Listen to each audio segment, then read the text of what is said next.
The Necron Dynasties. Even in life, the necrontyr civilization was one of strict protocol and process, governed by nobles whose rule was absolute. This rigid hierarchy became more entrenched during the transition from flesh to machine, and the awakening Necron civilization is far more complex and stratified than the one that once ruled the galaxy.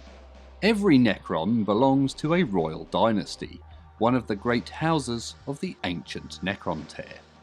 Allegiance to a dynasty was once purely a matter of family and tradition, but is now entrenched through conquest and programming.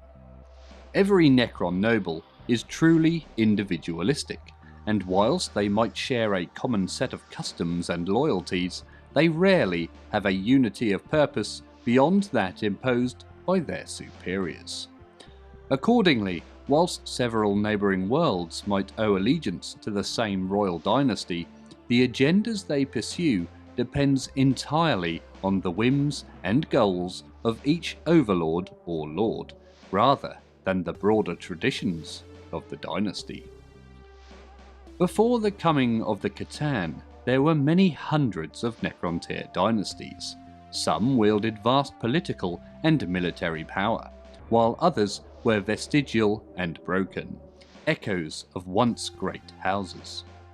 Through the wars of secession, the rebellion against biotransference, the war in heaven, and the Great Sleep, many thousands of royal dynasties were destroyed.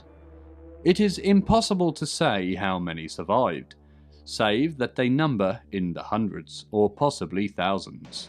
The following dynasties can be considered the most powerful of those that remain. In the times before biotransference, the Sautek dynasty was ranked third most powerful of all the royal dynasties. Through chance or design, many of the Sautek core worlds survived the eons better than those of other dynasties.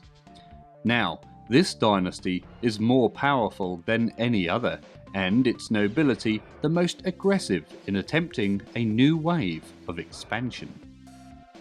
Much of the territory once ruled by the Charnavok dynasty lies far to the galactic southeast. Many of its dormant tomb worlds were devoured by Hive Fleet Behemoth, and countless others have been ravaged during the Imperium's counterattacks against the Tyranids.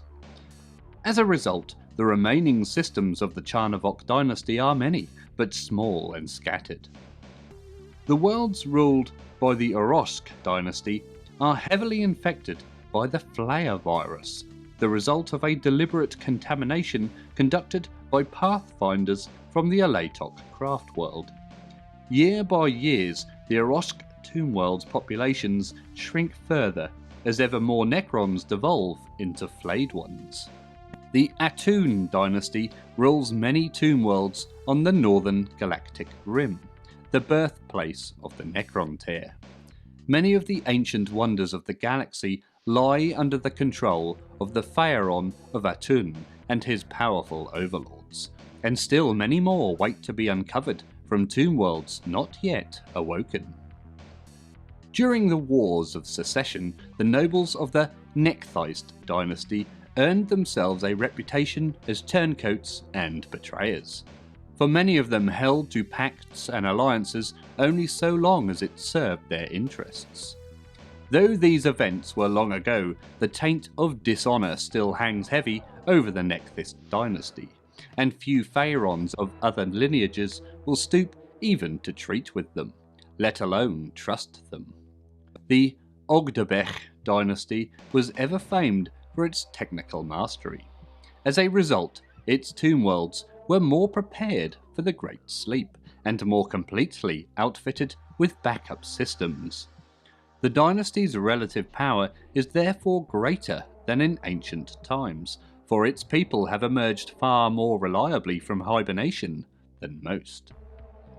The nobles of the Uruskar dynasty were ever bitter rivals with those of the Sautek dynasty. Whilst the power of Sautek was spread wide throughout the stars, Oroskar's holding were limited to a handful of hallowed ancestral worlds laden with technological wonders. This rivalry is not ended, merely dormant. Both dynasties are, thus far, pursuing the wider goal of reclaiming the galaxy. But such a state of affairs is unlikely to last forever. And finally, the territories of the Nihilak dynasty are parochial in the extreme, venturing little outside their domains. Whilst this isolationism is perhaps a boon to those alien races that dwell near to awakened Nihilak tomb worlds, it also carries significant peril. Undepleted by the grind of military expansion, the armies of Nihilak stand ready to take vengeance on any interloper. If attacked, the Nihilak do not rest until the aggressor has been utterly destroyed. Thank you very much for watching. If you'd like to support the channel, then please be sure to like and subscribe, or even leave a comment. I always try my best to reply to them all. You can even now support the channel by joining the Patreon page, details of which are in the description below. Thank you again for watching, and always remember to drill your barrels.